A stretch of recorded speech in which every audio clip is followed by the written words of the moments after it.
अच्छा जी बच्चों, आज का जो हमारा टॉपिक है वो बेसिकली है हमारे पास फ्लड वार्शल एल्गोरिदम है, जिसको हम क्या बोलते हैं, ऑल पेयर शॉर्टेस्ट पाथ। ठीक है। तो फ्लड वार्शल एल्गोरिदम को जरा थोड़ा सा डिस्कस करने से पहले हम डाइजेक्स्ट्रा और बेल्मैन फोर्ड को जरा देख लेते हैं। तो फ्लड वार्शल एल्गोरिदम बेसिकली क्या काम करता है, शॉर्टेस्ट पाथ एल्गोरिदम है फॉर ग्राफ। अगर हमने बात की थी, देखो like the Bellman Ford algorithm और द डाइजेक्स्ट्रा एल्गोरिदम, तो कहता है जी it computes the shortest path in a graph. However Bellman Ford and Dijkstra are both single source shortest path algorithm थे हमारे पास। This means they only compute the shortest path from a source. हमारे पास single source है, सिर्फ एक source से दूसरे सोर्स तक हमारे पास सिंगल सोर्स है, वो हमारे शॉर्टेस्ट पाथ बताता है।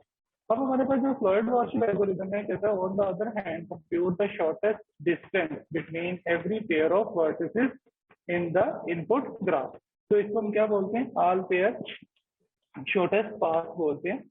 तो इसमें हम बेसिकली डायनामिक प्रोग्रामिंग यूज करेंगे। डिफरेंट हमारे पास सब प्रॉब्लम्स होते हैं, हम उनको उसके ऊपर जाकर डिसीजन कर रहे होते हैं, फिर उसके बाद जो हमारे पास बेस्ट ऑप्टिमल सोल्यूशन होता है उसको अडॉप्ट कर रहे होते हैं।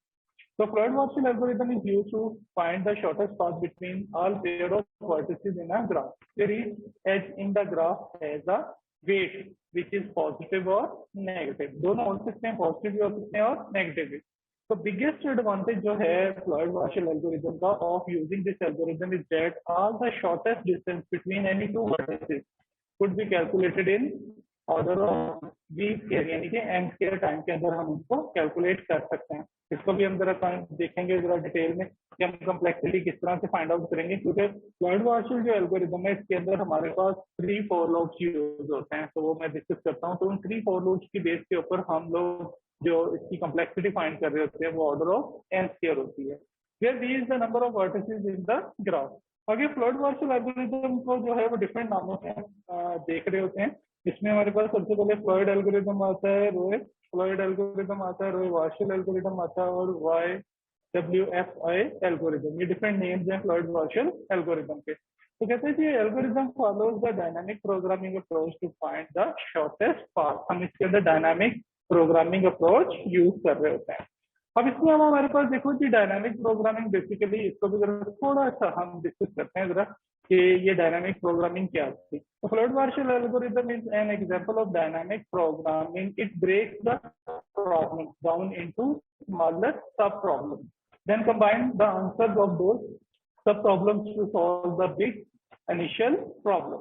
The idea in this either the quickest path from A to C. For example, अगर हमने A to C हमारे पास quickest path है, तो कहते हैं कि is the quickest path found so far from A to C, or it's the quickest path from A to B plus the quickest path from B to C. तो हमारे पास ये भी एक पाथ हो सकता है, may be quickest path A to C है, लेकिन अगर हम वाया B to C यानी कि A to B जाए और B to C जाए तो हम इस तरह से भी ये प्रोसेस को यूज कर सकते हैं यूजिंग डायनामिक प्रोग्राम। आगे फ्लड वार्शल जो है वो एक्सट्रीमली यूजफुल है किस काम के लिए, जब आप कोई नेटवर्क डिजाइन कर रहे होते हैं, networking similar to the solution to the shortest path problem. जैसे हम राउटिंग एंड स्विचिंग की बात करते हैं, तो बेस्ट ऑप्टिमल राउट या बेस्ट ऑप्टिमल पाथ हमें फाइंड आउट करना होता है, तो वहां पे भी हम फ्लड वार्शल एल्गोरिदम को यूज कर रहे होते हैं। However it is more effective eight managing multiple stops on the route because it can calculate the shortest path between all relevant nodes. अब आप देखो क्योंकि जब हम राउटिंग एंड स्विचिंग की बात करते हैं ना, तो स्पेशली राउटिंग की, तो हमें हर नोड पे जाके ये डिसाइड करना पड़ता है कि बेस्ट सूटेबल पाथ अब यहाँ से कौन सा है जो शॉर्टेस्ट भी है और जो टाइम भी कम ले रहा है। तो बैकएंड पे हम फ्लड वार्शल एल्गोरिदम को यूज कर सकते हैं to finding the shortest path. In fact, one run of Floyd Marshall algorithm can give you all the information you need to know about the static network to optimize the most type of path. It is also useful in computing matrix inversion. ठीक है, तो basically flood वार्शल जो है वो all pair shortest path है, हमारे लिए best suitable है कब, जब हम फॉर एग्जांपल कोई बहुत यानी कि ऑप्टिमल टाइप का कोई सोल्यूशन चाह रहे होते हैं, बेस्ट सूटेबल हमें पाथ अगर कहीं पे सिलेक्ट करना है जिसमें राउटिंग टेबल के अंदर बहुत सारी एंट्रीज आ रही होती हैं, तो वहाँ पे हमने डिसाइड करवाना होता है अपनी मशीन से कि बेस्ट सूटेबल पाथ जो है वो फाइंड आउट करके दो, तो बैकएंड पे जो एल्गोरिदम होता है तो वहाँ पे हम फ्लोइड वार्शल को भी यूज कर सकते हैं। बहुत सारे हमारे पास एल्गोरिदम है, जैसे डाइजेक्स्ट्रा है, बेलमैन फोर्ड है, और इसी तरह ही हम फ्लोइड वार्शल को भी यूज। लेकिन फ्लोइड वार्शल का फायदा क्या है कि जी ये ऑल पेयर शॉर्टेस्ट पाथ है जो सारे वर्टिसेस को मॉनिटर कर रहा होता है, कंप्यूट कर रहा होता है, और उसके बाद हमें जो बेस्ट ऑप्टिमल सोल्यूशन होता है, बेस्ट शॉर्टेस्ट पाथ होता है, वो फाइंड करके हमें दे रहा होता है। अब इसमें हमारे पास देखो कि एल्गोरिदम में हमारे पास डिफरेंट स्टेप्स हैं, तो इनको परफॉर्म करने से पहले हम लोग थोड़ा सा इसको डिस्कस करते हैं, फिर ये मैं बोर्ड के ऊपर आपको इसकी पूरी एग्जांपल करवाता हूँ। अब फॉर एग्जांपल अगर मेरे पास एक ग्राफ है जिसमें n वर्टिसेस हैं, तो स्टेप 1 में हमने क्या करना है, initialize the shortest path between any two vertices with infinity. जैसे हम डाइजेक्स्ट्रा एंड बेलमैन फोर्ड में करते थे कि हम उसको क्या कह देते थे, इन्फिनिटी दे देते थे, यानी कि 0 से शुरू करके बाकी जितने भी हमारे पास अवेलेबल नोड्स थे उनका जो डिस्टेंस था इनिशियली इन्फिनिटी था। नंबर 2 स्टेप पे हमने क्या करना है, find all pair shortest path that use 0 intermediate vertices, then find the shortest path that use one intermediate vertex and so on। अब आप देखो, अगर आपके पास, मैं कहता हूँ कि आपके पास एक मैट्रिक्स बनता है 4x4 का, तो आपने first row and first column को सिलेक्ट करना है, और उसके बाद आपने बाकी नोड्स जहाँ पे आपके पास डिस्टेंस इन्फिनिटी आ रही है। इन्फिनिटी कब आती थी, जब हमारे पास डायरेक्ट पाथ नहीं होता था उस नोड से किसी पर्टिकुलर नोड की तरफ, तो फिर हम क्या करते थे, तो उसकी डिस्टेंस को इन्फिनिट करते थे। फिर हम वाया वर्टिस 1 हम उसको विजिट कर रहे थे कि हमने अगर 1 2 3 जाना है तो हमने 2 को विजिट करना है, मस्ट विजिट करना है। इसी तरह ही 3 को विजिट करेंगे, इसी तरह ही 4 को विजिट करेंगे, तो इसी तरह इसको हम क्या बोलते हैं, ऑल पेयर शॉर्टेस्ट पाथ बोलते हैं। तो कहते हैं जी until using all n vertices as intermediate node. ठीक है बेटा, तो अगर फॉर एग्जांपल मैं बात कर रहा हूँ, मैंने कहाँ जाना है, 1 से 3 पे जाना है, तो मुझे विजिट हमेशा वाया 2 जाना पड़ेगा। अगर मैंने इंटरमीडिएट जो नोड है वो 3 रखी है और मुझे कहीं और विजिट करना है, तो हमेशा मैं 3 को लास्ट में विजिट करूंगा, 3 से होता हुआ मैं डिफरेंट नोड पे जाऊंगा। तो इसी तरह हम जितने भी अवेलेबल नोड्स होंगे ग्राफ के अंदर उनको as a intermediate vertex use करेंगे।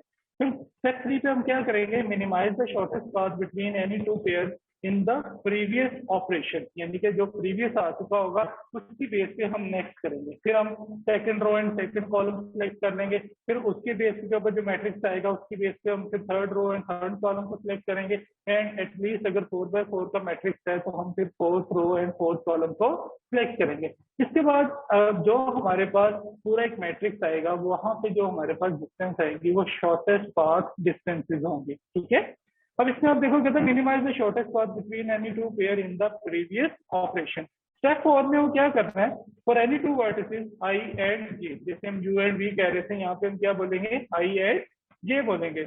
One should actually minimize the distance between this pair using the first k node, so the shortest path will be. अब आप देखो, हमने मिनिमम फाइंड आउट करना होता है, तो हमारे पास मिन का जो फॉर्मूला है वो क्या आएगा बेटा, कि मिन क्या है जी, हमारे पास जो है डिस्टेंस ऑफ i।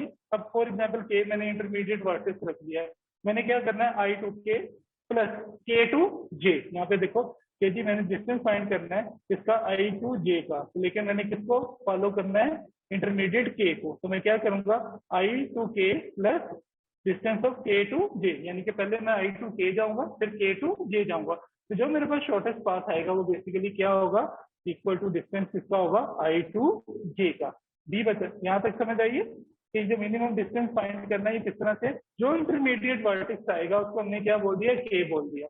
अब मैंने i टू j जाना है, हमने किसको फॉलो करते हुए, k को। इसका मतलब है पहले मैं i टू k जाऊंगा फिर k टू j जाऊंगा, तो जो मेरे पास मिनिमम पाथ आएगा वो बेसिकली किसका पाथ होगा, i टू j का। ठीक है, इसी तरह distance of i to k represent the shortest path that only uses the first k vertices.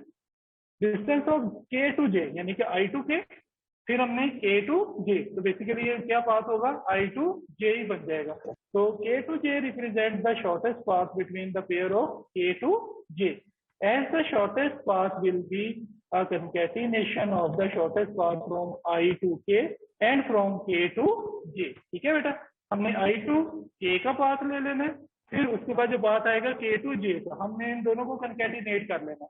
Basically फिर वो क्या होगा, starting from I and ending in J via के। तो जो हमारे पास शॉर्टेस्ट पाथ होगा हम उसको टेबल के अंदर वैसे वैसे पुट करते चले जाएंगे, ठीक है। तो ये बेसिकली बच्चों इसका रिकर्सिव डेफिनेशन आती है जो भी हमने बताई थी कि एल्गोरिथम है हमारे पास ये रोज और मीन्स। इसमें अगर आप देखो इस फार्मूला को देखो, distance of i to j via k कोई भी वर्टिसेस हो सकता है, यानी कि हम ये कह सकते हैं second row and second column, हम कह सकते हैं first row and first column, ठीक है। हमारे पास third row and third column, हमारे पास fourth row and fourth column, ठीक है। तो इसके बाद क्या है जी, डब्ल्यू आई जे, कब, जब के हमारे पास क्या है, जीरो, यानी कि के जीरो होने का मतलब क्या है कि हमने इनिशियली जो ग्राफ होगा हमने उसकी सारी की सारी जो है वो पोजीशन एज इट इज लिख लेनी है, यानी कि जो जिस तरफ मूव कर रहा है, लाइक अगर वन स्टार्टिंग वर्टेक्स है तो वन से जो जो नोड पे जो हमारे पास जो नोड हमें मिल रही है जिसकी तरफ डायरेक्टेड एज है उसकी हमने वेट लिख लेना है। अगर जिसका डायरेक्टेड एज नहीं होगा उसकी वो वैल्यू क्या आती थी बच्चों, हमारे पास इनफिनिट आती थी, ठीक है। फिर अगर हमारे पास देखो कहीं पे कोई वैल्यू ऐसी इनफिनिट आती है तो फिर हमने उसमें से मिनिमम फाइंड करना है कि इसका आई टू जे, अब के माइनस वन, यानी कि उसमें से हमने वन माइनस करना है, यानी कि first row and first column, उसमें से हमने क्या करना है, i to k minus one plus k to j k minus one, जो वैल्यू हमारे पास आएगी उसको हमें चेक करना है क्या वो ग्रेटर देन है या इक्वल टू है। अगर तो ग्रेटर देन है या इक्वल टू वन है, ठीक है, और जो ऑलरेडी वैल्यू एग्जिस्ट कर रही है उससे वो स्मॉलर है तो हम एक्सचेंज करेंगे, अगर उससे स्मॉलर नहीं है तो हम उसको एक्सचेंज नहीं करेंगे, ठीक है। तो अनटिल अनलेस ये काम कंटिन्यू रहेगा। अब आप देखो कि इसके अंदर जो है वो हमारे पास बेलमैन फोर्ड एल्गोरिथम के अंदर ये बेसिकली एल्गोरिथम यूज होगा। देखो फोर हमारे पास 3 फॉर लूप्स आ रहे हैं जो मैंने भी बताया था कि इसकी कॉम्प्लेक्सिटी क्या आती है, ऑर्डर ऑफ एन स्क्वायर आती है।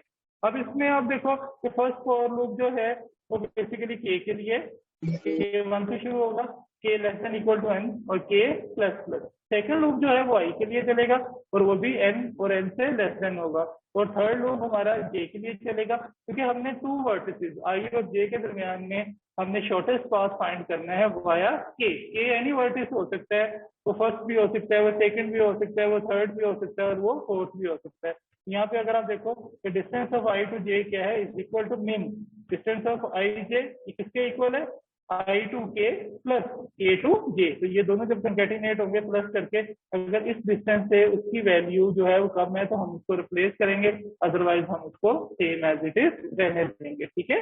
तो ये हमारे पास बच्चों, अब ये कोई एक एग्जाम्पल लेते हैं उससे हम उसको फर्दर जरा डिस्कस करते हैं कि जी इस एग्जाम्पल से हम किस तरह से हम ये काम कर सकते हैं, ठीक है बेटा, समझ आ गई है यहाँ तक?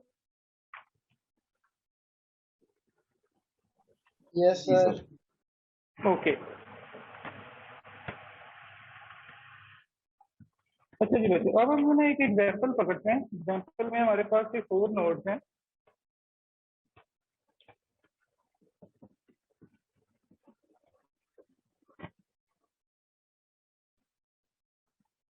फ्लड वॉशर, ठीक है। अब इसमें हमारे पास बेसिकली बच्चों 4 नोड्स हैं, 1 2 3 4, 1 2 3 एंड 4, ठीक है। अब हम इनके वेट जरा लिख लेते हैं। 1 2 2 हमारे पास 2 है, यहाँ पे जरा नोट आउट कर लो। 1 2 2 3 है, 2 2 3 हमारे पास 2 है, 3 2 4 हमारे पास 1 है इसके वेट, और 4 2 1 हमारे पास 2 है। इसी तरह हमारे पास 2 से ऑनवर्ड 1 की तरफ इसका वेट 8 है, 1 से 4 की तरफ इसका वेट 7 है, और 3 2 1 इसका वेट 5, ठीक है। अब ये मेरे पास बेटा एक जो है वो हमारे पास एक गिवन ग्राफ है, इसके ऊपर मैंने फ्लोइड वार्शल एल्गोरिथम यूज करना है। अब आप इसमें देखो बेटा कि अगर मैं ये कह देता हूँ कि जी मेरे पास 1, मैं अगर नोड यहाँ से कंसीडर कर लेता हूँ 1 नोड, ठीक है। इसका मतलब है 1 से मेरे पास आप कितने और वर्टिसेस अवेलेबल है। अगर मैंने 1 को रखा है तो 1 से मेरे पास यहाँ पे देखो कि जी मैं 2 की तरफ जा सकता हूँ, मैं 3 की तरफ जा सकता हूँ, मैं 4 की तरफ जा सकता हूँ, अगर मेरे पास इंटरमीडिएट वर्टिस 1 है। अगर मैं इंटरमीडिएट वर्टिस क्या रख लेता हूँ 2, तो मैं 2 से 1 की तरफ जा सकता हूँ, 2 से मैं 3 पे आ सकता हूँ एंड 2 से 4 पे आ सकता हूँ। अगर मेरे पास इंटरमीडिएट वर्टेक्स क्या है 3 है, तो इसका मतलब क्या है कि मैं 3 से 1 की तरफ, 3 से 2 की तरफ और मेरे पास 3 से 4 अवेलेबल वर्टेक्सेस होंगे। तो अगर मेरे पास क्या है 4 पार्टिकल्स है, 4 को अगर मैं सेलेक्ट कर रहा हूँ 4 से किसकी तरफ, 1 की तरफ, कैफेटेरिया में होता 2 की तरफ, 3 से की तरफ मूव कर सकता हूँ। ठीक है, एक्सक्यूज मी सर,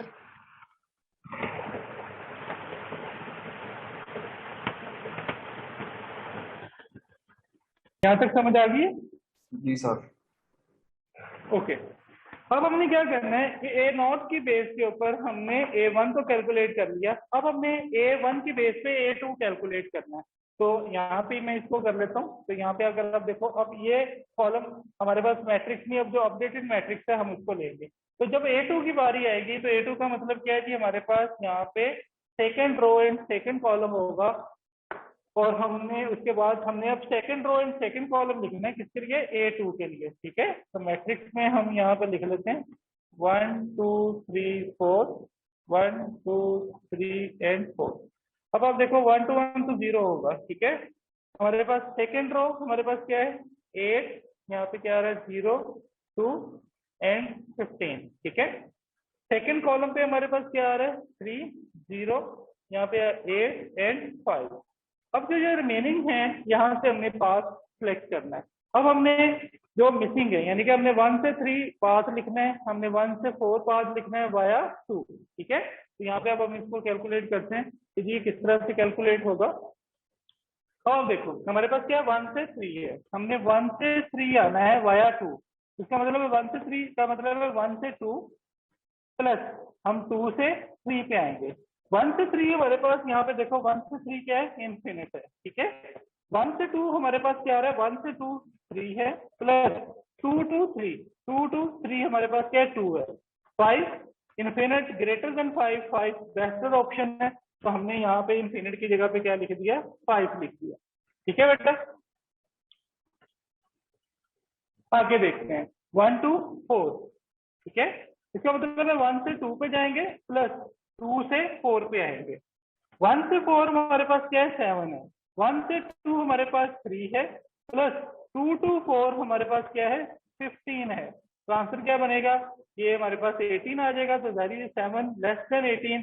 तो जो हमारे पास ऑलरेडी यहाँ पे वैल्यू है वही यहाँ पे बेटर वैल्यू है, क्योंकि हम ग्रेटर वैल्यू तो लिखेंगे नहीं, क्योंकि हम वैल्यू कौन सी लिख रहे हैं, मिन वैल्यू लिख रहे हैं यहाँ पे। ठीक है, अब हमारे पास यहाँ पे देखो बेटा, ये पहला हो गया, दूसरा अब हमने 3 to 1 3 to 1। इसका मतलब है 3 से मैं जाऊंगा 2 पे, प्लस मैं 2 से आऊंगा कहाँ पे 1 पे। 3 से 1 यहाँ पे देखो, 3 से 1 क्या है 5 है। ठीक है, और 3 से 2 मेरे पास 8 प्लस 2 to 1 हमारे पास क्या है 8 है। तो ये क्या बन गया 16। तो 5 लेस देन 16, तो 5 बेटर ऑप्शन। तो हम यहाँ पे क्या लिखेंगे 5 ही लिख देंगे। ठीक है, जहाँ पे बेटा समझ ना आए मुझे बता दीजिएगा। आगे मेरे पास क्या है 3 to 3, तो जारी बात है कि 3 to 3 0 होगा। 3 to 4 देखते हैं। 3 to 4 हमारे पास क्या आ रही है बेटा 3 to 4। इसका मतलब है 3 to 2 प्लस 2 to 4 आएगा हमारे पास। 3 to 4 1। ठीक है, और 3 to 2 8 प्लस 2 to 4 15। तो 1 लेस देन, ये हमारे पास क्या बन जाएगा ऑलमोस्ट 23 आएगा। तो 1 लेस देन 23, तो 1 बेटर ऑप्शन है। तो हम यहाँ पे 3 to 4 1 ही लिखेंगे। ठीक है बेटा, अब हमारे पास क्या है 4 to 1 4 to 1। इसका मतलब है 4 to 2 जाएंगे, प्लस 2 से हम किस पे आएंगे 1 पे। 4 to 1 हमारे पास क्या है 2 है। 4 to 2 5 प्लस 2 to 1 8, क्या बन गया 13। 2 less than 13, 2 better option, 2 as it is यहाँ पे आ जाएगा। ठीक है, 4 to 3। अब हमारे पास क्या आ रहा है जी 4 to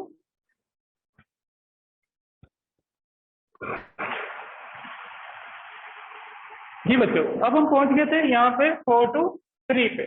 4 to 3 का मतलब है वाया 2। 4 to हम जाएंगे 2 पे, फिर प्लस हमने 2 से किस पे आना है 3 पे। ठीक है, तो 4 to 3 हमारे पास क्या है, यहाँ पे देखो 4 to 3 हमारे पास यहाँ पे इनफिनिट आ रहा है। ठीक है, 4 to 2 हमारे पास 5 प्लस हमारे पास 2 to 3 हमारे पास क्या है 2 है 7 infinite greater than 7, 7 better option है, तो हमने यहाँ पे 3 to 4 क्या लिख दिया, 7 लिख दिया, ठीक है। और 4 to 4 हमारे पास डायगोनल वैल्यू आएगी, तो ये हमारे पास क्या आ जाएगा, 0 आ जाएगा। जी बेटा, A2 तक हमारे पास जो टेबल है इसकी समझ आ गई जी। जी बेटा, यस सर। ओके। अब हमने क्या करना है, A2 की बेस के ऊपर A3 हमने टेबल जो है वो कंप्यूट करना है, ठीक है। अब A3 हम करते हैं। A3 का मतलब क्या होगा, third row and third column, ठीक है। हम इसको जरा देखते हैं। Third row and third column हमारे पास इस तरह से आएगा, 1 2 3 4, 1 2 3 एंड 4, ठीक है। पहले third row and third column लिखते हैं। थर्ड रो हमारे पास ये तो डायगोनल ही रहेगा। थर्ड रो में हमारे पास आ रहा है 5 2 0 7, एंड थर्ड रो हमारे पास है 5 8 0 1, ठीक है। 1 1 to 1 0 है, 2 to 2 0 होगा, 3 to 3 0 है, एंड 4 to 4 0 है, ठीक है। अब हमने चेक करना है 1 to 2, ठीक है। 1 हमने 1 to 2 चेक करना है वाया 3, ठीक है।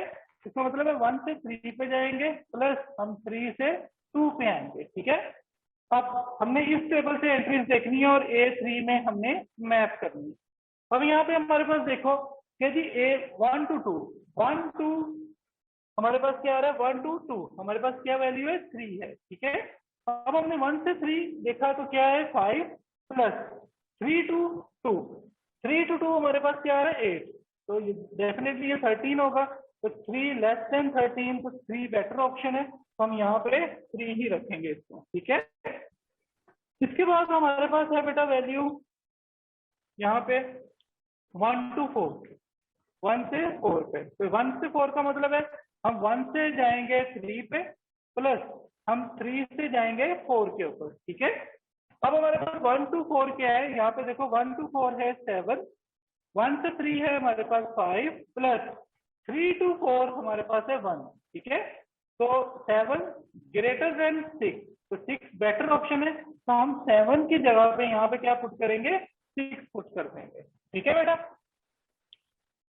इसी तरह ही हमारे पास देखो कि जी 2 2 पे हमारे पास यहाँ पे देखो 2 to 1, 2 to 1, ठीक है।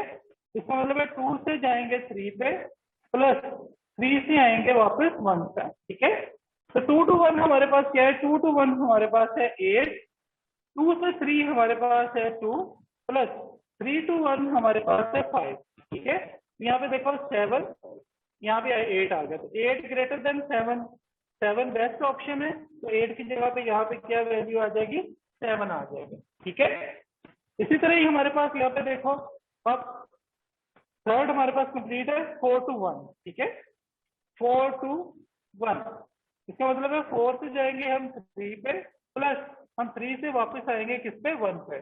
4 to 1 हमारे पास है 2, 4 से 3 हम देख रहे हैं तो वहां पे हमारे पास 7 है, प्लस 3 से 1 हमारे पास क्या है, 5 है, ठीक है। 12 definitely 2 less then 12, 2 better option है, तो हम यहाँ पे 2 ही लिख देंगे, ठीक है।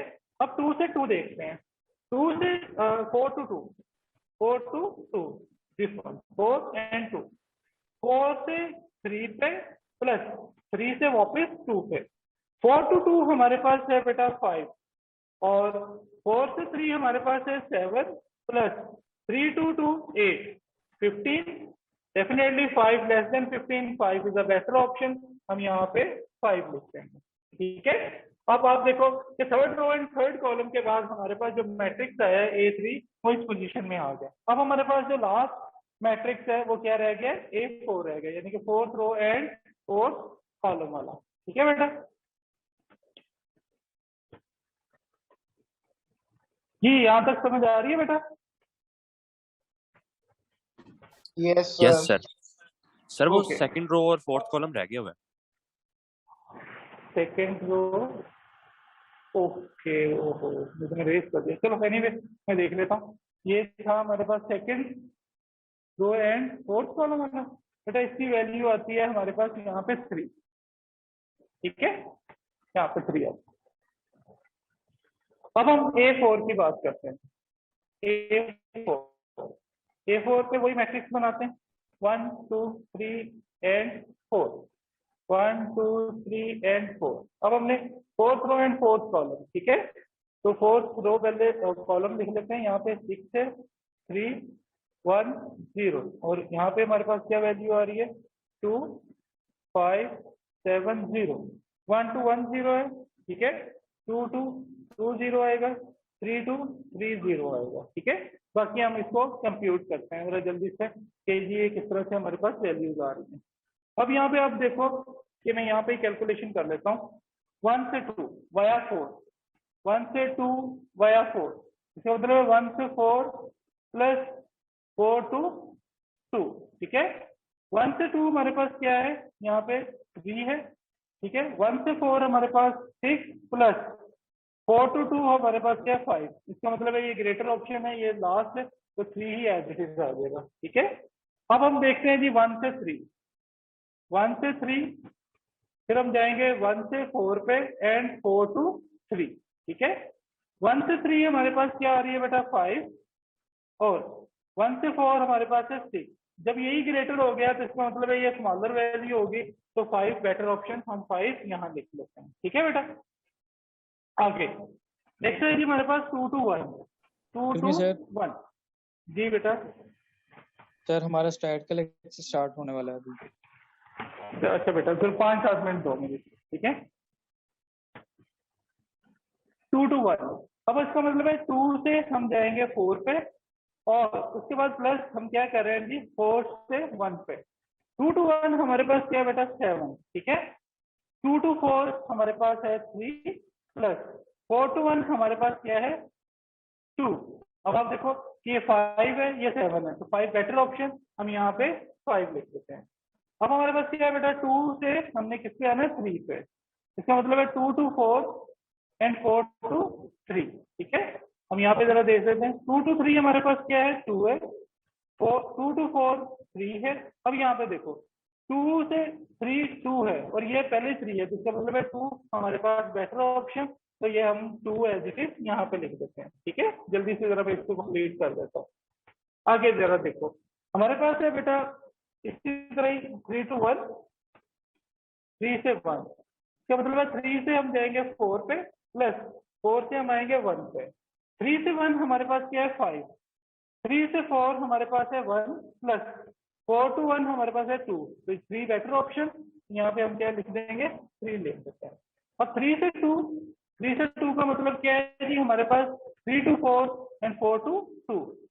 3 से 2 हमारे पास यहाँ पे है 8, 3 से 4 हमारे पास है 1, प्लस 4 to 2 हमारे पास क्या है बेटा, 5, ये बन गया 6, 6 बेटर ऑप्शन, 8 है यहाँ पे क्या आ जाएगा, 6 आ जाएगा, ठीक है। अब हमारे पास यहाँ पे देखो जो टेबल आया है, इसमें कोई एंट्री मिसिंग तो नहीं है हमारे पास, 4 से 0 3 5 6 5 0 2 3 6 3 6 0 1 एंड 4 7, हमारे पास जो है 4 2, ये हमारे पास वैल्यू आ रही है बेटा 4 5 7 0। तो ये हमारे पास बेटा जो ऑप्शन आई है।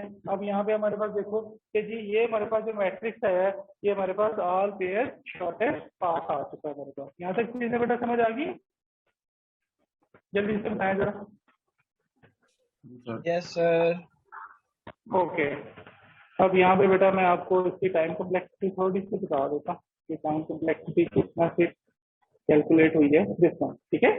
अब आप यहाँ पे देखो कि हमारे पास ये जो है, ये हमारे पास बेसिकली हमारे पास n जो है वो नंबर ऑफ वर्टिसेस आ रहे हैं, और a जो है वो मैट्रिक्स ऑफ डायमेंशन है, n मल्टीप्लाई बाय n है। अब इसमें आप देखो कि k हमारे पास 1 है, तो k ने कहाँ तक चलना है, n तक। अगर n 4 है तो k 4 तक चलेगा, और k प्लस प्लस, ठीक है। पहले k नॉट हमने 0 लिया था तो a भी 0 था, फिर 1 लिया तो a 1 हो गया, k 2 था तो a 2 था।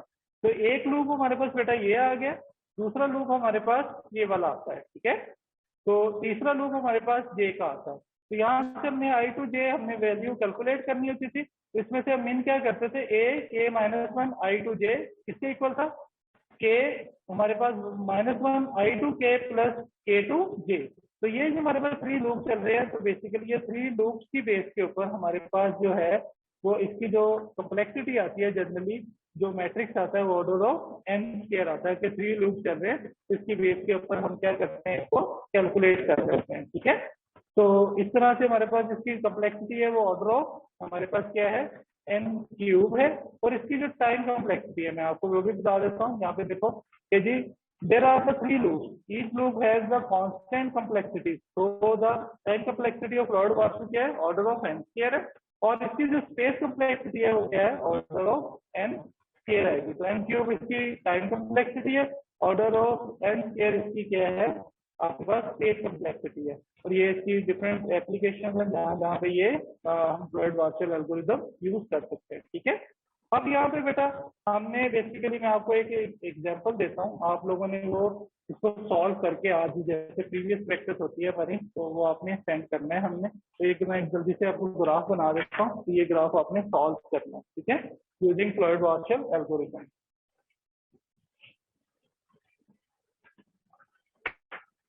इसमें कोई 6 हमारे पास 1 2 3 4 5 एंड 6 हमारे पास डिफरेंट नोड्स हैं। हमारे पास है जी 2 to 1 3 to -8, यहाँ पे 10 है, इसकी कॉस्ट 5 है, इसकी कॉस्ट 7 है हमारे पास। 2 to 4 हमारे पास है 2, ऐसे ही 1 to 5 हमारे पास जो कॉस्ट है वो है -1 एंड 4 to 1 हमारे पास है -4, यहाँ पे है 1 और यहाँ पे है 2। ये बेटा हमारे पास ये ग्राफ है, ये गिवन है। ठीक है, आप इस ग्राफ के ऊपर फ्लूइड वार्शल एल्गोरिथम इंप्लीमेंट करना है और जो शॉर्टेस्ट पाथ होगा, जो मैट्रिक्स होगा, वो आपने कैलकुलेट करके मुझे सेंड करना है। ठीक है, हो जाएगा जी बेटा? Yes sir. ओके।